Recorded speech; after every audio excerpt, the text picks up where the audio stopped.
அதாவது அது முழுமையாக எனக்கு தெரியாது, புரியுதுங்களா? அவர் சில பேர் சமன் அனுப்பப்பட்டீங்கன்னு சொல்கிறாங்க, ஊடகத்திலையும் பத்திரிகையில் செய்தி வச்சு சொல்கிறாங்க. அதனால் அதில் சில கேஸுகள் நடைமுறையில் இருக்குது. அது சரியா தவறா என்பது முழுமையாக எனக்கு தெரியாது. எல்லாமே காவல்துறை சட்ட ரீதியாக நடந்து கொள்ள வேண்டும்.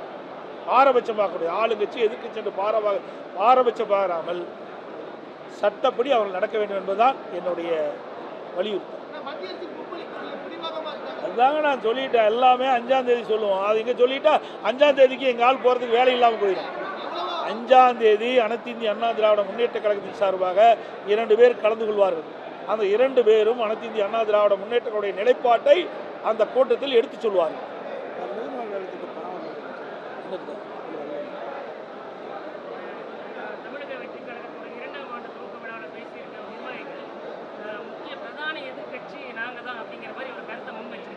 ஏங்க நாட்டில் எல்லாமே ஆளுங்கட்சி தவிர்த்து மீது எதிர்கட்சி தான்.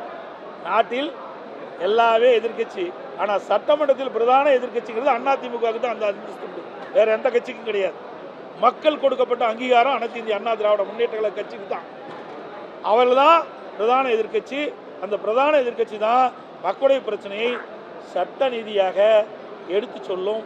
மக்கள் இன்றைக்கு வாக்களித்து அனைத்து இந்திய அண்ணா திராவிட முன்னேற்ற கழகம் இன்றைக்கு எதிர்கட்சி வரிசையில் இருக்கிறோம். 2026 ஆளுங்கட்சி வரிசை வரும். அனைத்து ஊடகங்களுக்கும் பத்திரிகைகளுக்கும் வணக்கம்.